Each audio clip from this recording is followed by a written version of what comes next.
Bonsoir à toutes et à tous, soyez les bienvenus dans votre journal sur Monaco Info. Nous sommes le mardi 27 août et voici les titres. L'équipe de France junior de gymnastique est en ce moment même en principauté. Les jeunes filles débutent leur préparation dans les locaux de Femina Sport, l'occasion également de partager leur expérience avec les féminines monégasques. Notre invité ce soir sera le président de l'ASM Triathlon. Patrick Argy abordera la superbe actualité des licenciés du club avec notamment la médaille d'or aux Jeux Olympiques de Paris pour Cassandre Beaugrand. La rentrée scolaire à Monaco aura lieu dans précisément 12 jours. Alors, avez-vous déjà acheté toutes les fournitures nécessaires pour le jour J ? Nous prendrons la direction du carrefour de Fontvieille pour savoir où vous en êtes dans vos achats. Sans les abeilles, l'homme ne pourrait pas survivre. Cette affirmation fait froid dans le dos et pourtant, ces insectes pollinisent à eux seuls 80% des fleurs dans le monde. Ils sont donc essentiels à la reproduction des végétaux et au maintien de nos sources d'alimentation. Ce soir, nous nous rendrons dans le Var pour découvrir le travail de l'Observatoire français d'apidologie pour préserver ces précieuses abeilles. Ce matin, le prince Albert II a décoré le ministre d'État Pierre Dartout du grade de commandeur de l'ordre de Saint-Charles. C'est l'affirmation de l'identité monégasque la plus élevée. Elle récompense le mérite et reconnaît les services rendus à l'État. La cérémonie a eu lieu au Palais Princier devant l'épouse de Pierre Dartout, les membres du cabinet princier et ceux du gouvernement. Le ministre quittera ses fonctions le 2 septembre prochain. Pour rappel, il était arrivé au poste de ministre d'État en 2020 après avoir été préfet de la région PACA, préfet de la zone de défense et de sécurité du Sud et préfet des Bouches-du-Rhône. Les féminines juniors de l'équipe de France de gymnastique ont rejoint hier la principauté pour effectuer leur stage de reprise. Elles ont choisi de s'exercer dans le très professionnel gymnase des Femina Sport. Un planning d'entraînement chargé les attend, mais la visite de Monaco est aussi prévue dans leur emploi du temps. Voyez ce reportage d'Émilie Flamin et de Julien Logier. C'est le retour sur les tapis pour les 12 jeunes gymnastes de l'équipe de France. Une reprise toute particulière puisqu'elle se déroule à Monaco avec un emploi du temps bien chargé. Hier on est arrivé, on a fait une demi-journée, donc on a fait 3h30 d'entraînement. Aujourd'hui on en fait 6 heures. Et puis demain on fait à nouveau une demi-journée. On va aller un petit peu à la plage, visiter votre bel aquarium, visiter en effet Monaco aussi. Et puis jeudi on refait à nouveau une journée complète et vendredi demi-journée et après on s'en va. Après ce stage, retour aux bases. 1h30 de musculation par jour, 6 heures de gymnastique 6 jours sur 7. C'est le quotidien de cette équipe, 8 fois médaillée durant les derniers championnats d'Europe. Parmi elles, Elena, fraîchement championne d'Europe. C'est vraiment un bout de travail accompli. Enfin, je sais que cette année, c'était vraiment mon objectif. Après, maintenant, forcément, il y a les JO, mais franchement, ça, en junior, c'est vraiment l'objectif principal, les championnats d'Europe. Donc c'est vraiment... j'étais vraiment super contente surtout d'y participer et encore plus d'avoir ces résultats-là. Louane, elle, vient d'intégrer l'équipe de France et aujourd'hui, elle rêve déjà de Jeux Olympiques du haut de ses 12 ans. C'est la plus dure compétition à atteindre. C'est le plus haut niveau de toutes les compétitions, donc c'est super de dire qu'on a la chance, qu'on peut les faire, c'est super bien. Une rencontre entre les jeunes athlètes de l'équipe de France qui est aussi une aubaine pour les féminines monégasques. C'est très bénéfique parce qu'elles voient le rythme de travail, elles voient l'ambiance, elles voient le niveau et il y a un échange qui se fait aussi à ce niveau-là puisque certaines espèrent un jour peut-être rentrer en équipe de France ou juste tout simplement les regarder et voir leur précision et voir comment elles travaillent au niveau technique et physique. Prochaine grosse étape pour les Bleus, le Festival olympique de la jeunesse européenne. La gymnastique qui fait partie, c'est vrai, des sports très largement regardés aux Jeux Olympiques de Paris, tout comme le triathlon. À Monaco, il est rentré dans l'histoire grâce à sa licenciée Cassandre Beaugrand qui a remporté la médaille d'or de la discipline. Et ces derniers mois, les distinctions ne s'arrêtent pas là puisque d'autres membres de l'ASM Triathlon ont aussi été sacrés dans différentes compétitions. Le club bénéficie donc d'une dynamique positive incroyable. Pour nous en parler, nous recevons ce soir Patrick Argy, son président. Bonsoir à vous. Bonsoir.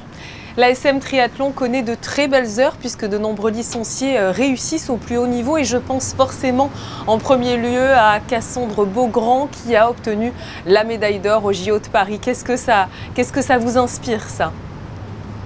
C'est évident que ça nous inspire beaucoup de respect vis-à-vis de toutes les heures d'entraînement et finalement c'était son but, comme c'est le but ultime de beaucoup d'athlètes de haut niveau, d'avoir une médaille olympique, en plus en or.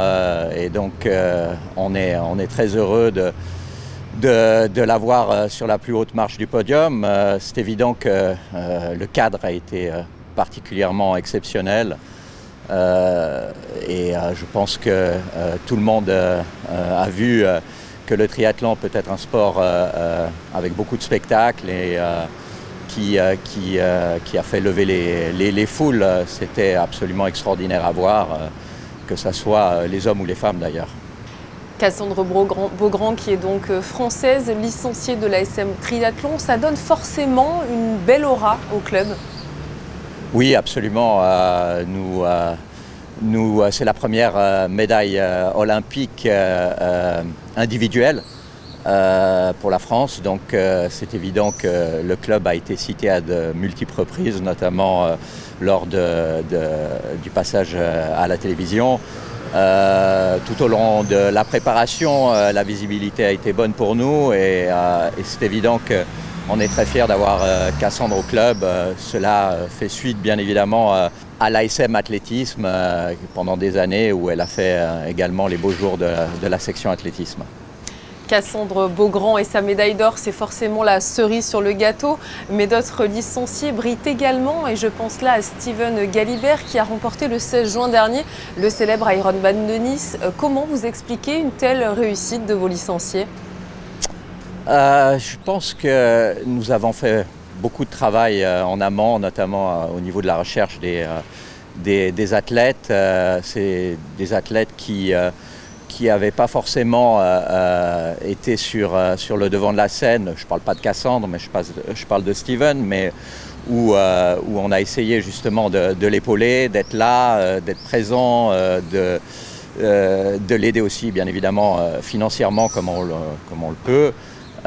Et de voir en lui un potentiel. Et c'est évident qu'avec un marathon en 2h34, si je ne m'abuse, c'est une des performances les plus impressionnantes. Je crois que c'est le marathon le plus bas d'un Français sur un triathlon, sur un Ironman. Donc ça représente vraiment une réussite incroyable. Et plus récemment, il y a eu aussi Louis Richard. À 28 ans, il termine premier de l'Ambraman grâce, là aussi, encore une fois, à un marathon exceptionnel. Expliquez-nous un petit peu comment ça s'est passé pour lui. Alors pour lui, ça s'est passé moyennement à la natation. C'est pas un nageur, c'est un cycliste, un ancien cycliste professionnel, donc qui a performé de manière exceptionnelle sur le vélo. On va dire qu'il l'a su gérer puisqu'il a réussi après à faire un marathon en un temps record, mais c'est évident que son exploit est particulièrement incroyable en sachant qu'il a fait le meilleur temps jamais réalisé sur Ambraman. En faisant une natation qui le mettait en gros à plus de 15 minutes des premiers. Donc c'est un exploit et on attend de lui une natation bien meilleure dans les prochaines courses. Je pense qu'il va être difficile à battre. Il faut signaler que Un autre de nos athlètes, William Menesson, a mené la course pratiquement jusqu'au 10e kilomètre du marathon. Donc là encore, la visibilité de l'ASM Triathlon a été très très bonne. On a fini également par faire une 3e place avec Nikita sur le podium féminin. Et là aussi, la visibilité est très bonne. Tous ces bons résultats et la mise en lumière qui va avec risquent d'attirer de nouveaux licenciés. Est-ce que vous le constatez d'ores et déjà ? Oui, absolument. De nombreux pros nous ont contactés, de nombreux groupes d'âge aussi. Nous avons environ 120 licenciés à ce jour. On espère franchir bientôt la barre des 200. Pour un club de triathlon, c'est un nombre important de licenciés. N'oublions pas quand même que la principauté est quand même, on va dire, limitée au niveau superficie. Donc je pense qu'on fera partie aussi des sections qui ont un nombre d'adhérents, disons, respectable. Et tout cela, bien évidemment, nous motive. Nous avons surtout mis beaucoup d'énergie dans le développement de notre école de triathlon. Beaucoup de jeunes entre 10 et 14 ans font partie de cette école aujourd'hui. On a reçu notre première étoile, je viens d'avoir un message à ce propos. Et donc nous faisons partie des écoles officielles de triathlon au niveau national français. Et bien évidemment, cette école nous servira par la suite pour nous battre au niveau national, notamment au niveau du championnat de France des clubs. Merci beaucoup à vous, Patrick Hardji, d'avoir accepté notre invitation afin d'aborder tous les bons résultats des licenciés de l'ASM Triathlon. Avec grand plaisir. C'est un moment attendu par les enfants, mais souvent redouté par les parents. À l'approche de la rentrée qui a lieu à Monaco dans moins de 2 semaines, il est l'heure pour les familles de s'atteler aux derniers achats des fournitures scolaires. Sarah Inkari et Olivier Bonello se sont rendus dans les rayons du Carrefour de Fontvieille. Reportage. Ah, pas une grosse. Mais non, tu crois pas? Les petites. Chaque année, ce sont les mêmes scènes qui se jouent dans les allées des grandes surfaces et des papeteries. Leur liste en main, les familles cochent ligne par ligne les fournitures exigées par les professeurs. Là, il reste le sac pour le petit et l'agenda pour la grande. Donc, voilà, on est presque prêt. Cette année, la tendance est au pastel et aux fournitures estampillées JO Paris 2024. Concernant les prix, ils restent corrects selon les clients et sont même à la baisse, comme en témoigne ce responsable. La tendance est inversée cette année parce que le coût du papier a largement diminué. Aujourd'hui, on a un cahier premier prix qui passe à 1,39 € alors qu'il était plutôt à 2 € l'an dernier. Et ça, on le voit au travers des chiffres puisqu'ils ont tendance à baisser du fait même de cette baisse des coûts de matières premières. Les familles peuvent compter sur l'allocation de rentrée qui est comprise en principauté entre 152 et 319 € en fonction de l'âge de l'enfant. Et fort heureusement pour le porte-monnaie et pour la planète, il n'est pas utile de tout racheter systématiquement. Ça fait 2 ans que je n'achète pas de cahier, parce que ça m'a servi pendant 2 ans. Donc je prends souvent grand format et ça me sert plusieurs années. Donc après c'est vraiment le petit nécessaire de la trousse.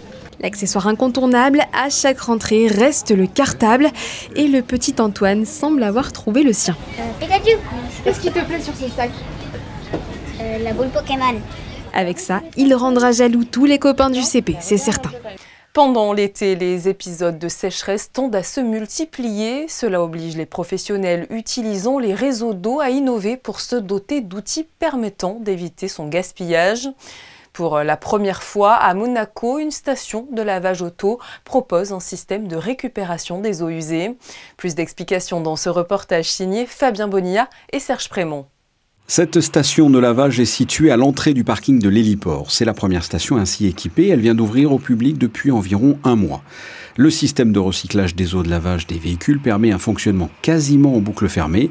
L'eau utilisée peut être réutilisée de façon infinie. Ce sont des stations de lavage qu'on est en train de rénover au niveau du service des parkings publics et du gouvernement. On a commencé par le parking de l'héliport. Effectivement, on a pour objectif de recycler 90% des eaux de la station de lavage.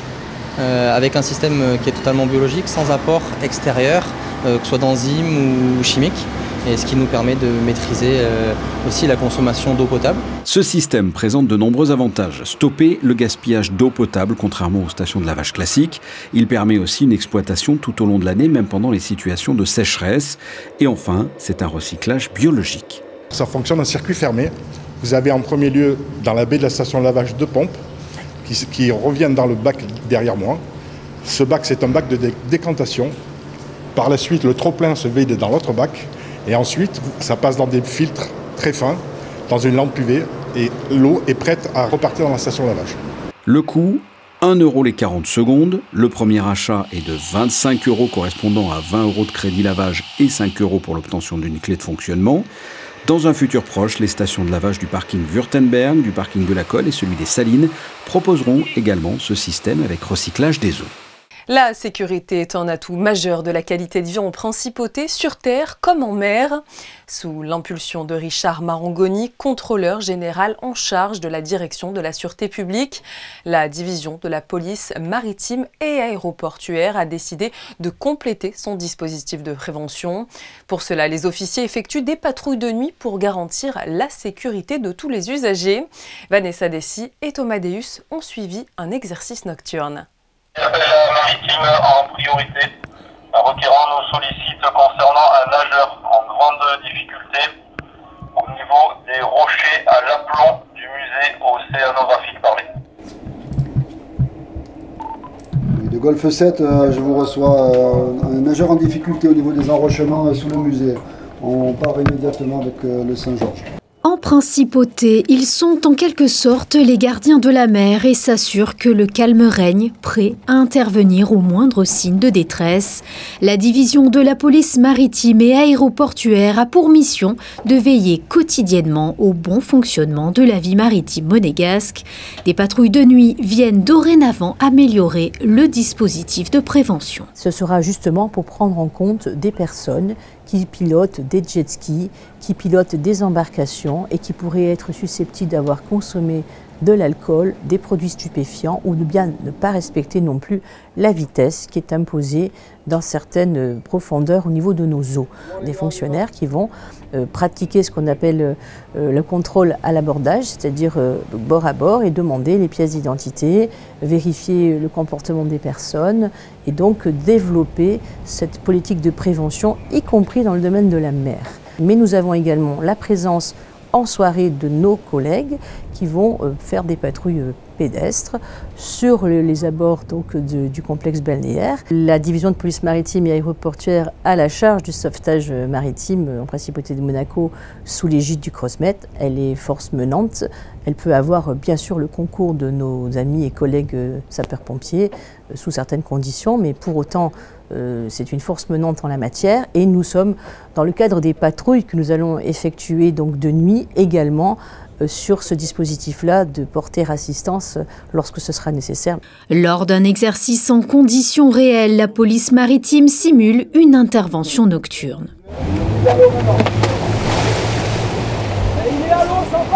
Dans une mer paisible, un nageur semble en difficulté et n'arrive pas à rejoindre le rivage près du musée océanographique. L'homme semble épuisé et lutte pour rester à la surface. À bord du Saint-Georges, les policiers repèrent la victime. Un sauveteur plonge afin de le ramener vers le bateau. Dans ce genre d'opération délicate, les difficultés sont nombreuses. La difficulté majeure, c'est la nuit. La nuit, la visibilité est bien sûr fortement diminuée. On peut être surpris par des déchets sur la surface de l'eau et ça nuit à la rapidité de l'intervention et de la projection sur site. C'est souvent dans des mers beaucoup plus difficiles qu'on est amené à intervenir. Parce que dans des mers difficiles, les gens sont facilement surpris par le ressac, par les vagues et emportés. Là aujourd'hui, dans ce cadre d'exercice, c'est sûr que les conditions de mer étaient plutôt favorables. Grâce à l'intervention rapide et coordonnée des équipes du CROSMED et de la division de la police maritime et aéroportuaire, cette opération de sauvetage en simulation s'est conclue avec succès. Vous voyez, CROSMED, la police maritime, c'est pour vous aviser que la personne a été recueillie. Elle nous a signé une décharge. Et donc elle a été laissée libre de regagner son domicile.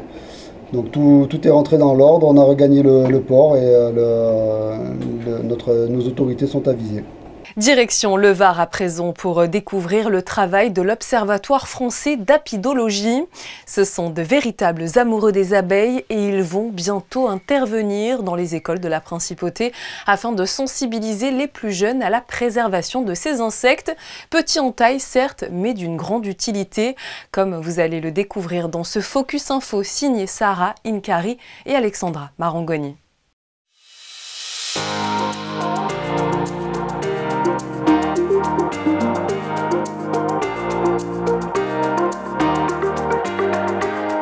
Du soleil, des pins, des cigales, pas de doute, nous sommes bien en Provence. C'est ici, au pied du massif de la Sainte-Baume, que Thierry Dufresne et son équipe se sont donné une mission, sauver les abeilles. Pour ce faire, cet ancien directeur de maison de haute couture française a créé l'OFA il y a maintenant 10 ans. L'OFA réunit aussi bien des apiculteurs, des scientifiques, des personnes qui sont chargées de sensibilisation et effectivement également des enseignants pour pouvoir comprendre ce qu'est l'apiculture. C'est donc très varié comme action et c'est la particularité de cet organisme. Partant du constat qu'un tiers des colonies disparaissent chaque année, les membres de l'OFA alertent sur l'urgence de la préservation des abeilles, d'autant qu'elles sont primordiales pour nous, les humains.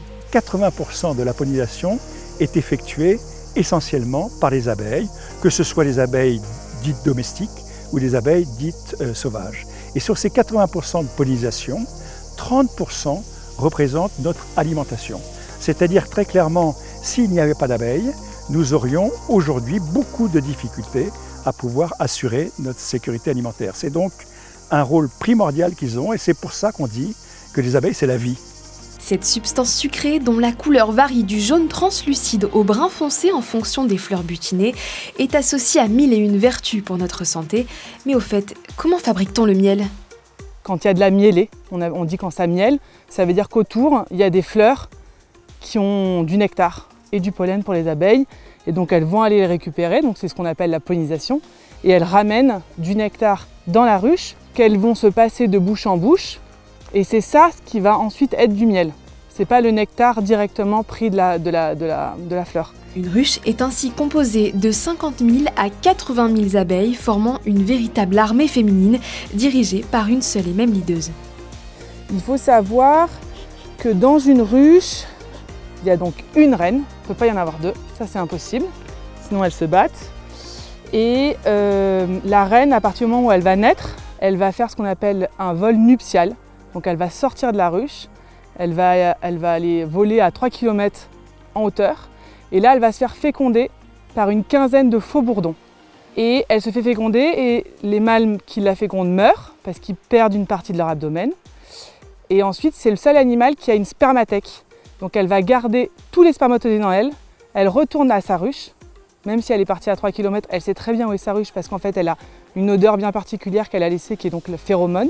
Et ensuite, elle va pondre jusqu'à 2000 œufs tous les jours. Hormis le miel, les abeilles fabriquent aussi une substance intéressante pour les chercheurs appelée la propolis. Elle permet notamment de protéger la ruche des bactéries et pourrait nous servir à plus d'un titre. Pour le découvrir, direction ce laboratoire en forme d'alvéole inauguré par le prince Albert II et dans lequel les équipes de l'OFA percent chaque jour un peu plus les mystères de la nature. On a trouvé une propolis qui était capable de tuer le germe de l'acné, donc responsable des boutons d'acné. Et on a allé jusqu'à trouver la molécule qu'il y avait dans cette propolis qui donnait cette efficacité. Et par exemple ici, en fait, à partir d'1,5 kg de propolis, on a pu faire ces 3 bidons de produits. Et avec ces 3 bidons de produits, on pourra faire 20 000 tubes de crème anti-acné. Donc on a une application directe qui touche directement les jeunes et c'est ce qui nous intéresse aussi, démontrer aux jeunes que les abeilles elles peuvent les aider dans un souci de tous les jours. On l'aura compris, les abeilles ont un rôle essentiel pour notre alimentation, pour notre santé et même pour notre beauté. Alors, à notre échelle, comment pouvons-nous les aider? Quand on va aujourd'hui dans une jardinerie ou chez un fleuriste, c'est de lui poser la question, j'ai envie d'agrémenter mon jardin, quelle est en fait la meilleure plante, la meilleure fleur, le meilleur arbuste qui va permettre de pouvoir amener une alimentation complémentaire aux abeilles. Donc ça c'est un point important. Le deuxième point important c'est pourquoi pas mettre une ruche dans son jardin. C'est très agréable de pouvoir avoir une ruche dans son jardin et de voir cette vie des 50 000 petites abeilles enfermées dans cette colonie et qui va pouvoir éventuellement vous donner chaque année quelques pots de miel que vous pourrez récolter. Et puis le dernier point, c'est encourager les apiculteurs. Les apiculteurs sont des personnes qui se dédient complètement à l'abeille. C'est un métier qui est difficile, passionnant, et la meilleure façon de pouvoir les encourager à sauver les abeilles, c'est de pouvoir aller non pas dans une grande surface pour acheter son miel, qui souvent n'a de miel que le nom, mais d'aller directement chez l'apiculteur pour pouvoir avoir les fruits de son travail. Avec le soutien du souverain et de sa fondation, l'OFA reviendra dans les écoles de la Principauté en 2025 pour expliquer aux jeunes générations l'importance de celles que l'on surnomme les sentinelles de l'environnement. Les enfants, ils sont pas idiots. Ils comprennent qu'il y a un truc qui est en train de se passer, que le monde est en mouvement et qu'on est en train de parler de leur avenir, pas de notre avenir à nous en tant qu'adultes. Donc leur laisser la place, c'est peut-être leur donner une chance de changer les choses. À travers ces programmes, comme Des fleurs pour les abeilles, l'organisme a déjà sensibilisé plus de 15 millions de personnes qui, comme vous, nous l'espérons, consommeront cette or jaune d'une autre manière. D'ailleurs, un petit conseil, ne le chauffez pas à plus de 40 degrés si vous souhaitez en conserver tous les bienfaits. Passons à vos prévisions météo à présent. Sarah Nkari, bonsoir à vous. Le soleil continuera, je crois, de briller demain sur toute la Principauté. Bonsoir Julia, bonsoir à tous. Une nouvelle belle journée s'annonce demain avec un temps sec et ensoleillé. La petite fraîcheur du début de matinée se fera vite oublier. Nous atteindrons rapidement pour les maximales 25 degrés et 31 l'après-midi. Dans l'eau, le thermomètre affichera 28 degrés. Profitez-en pour faire quelques brasses du côté du Larvoto. Enfin, un coup d'œil sur le calendrier pour vous dire que nous fêterons ce mercredi les Augustins. Il est déjà l'heure pour moi de refermer cette édition. Merci à vous de nous être fidèles comme toujours sur Monaco Info. Ce soir, notre photographe Stéphane Dana démontre à travers ses clichés le talent des jeunes gymnastes françaises qui sont présentes à Monaco pour s'entraîner. Des photos qui prouvent aussi toute l'exigence de cette discipline. Je vous souhaite de passer en attendant une très belle soirée et je vous dis à demain sur Monaco Info.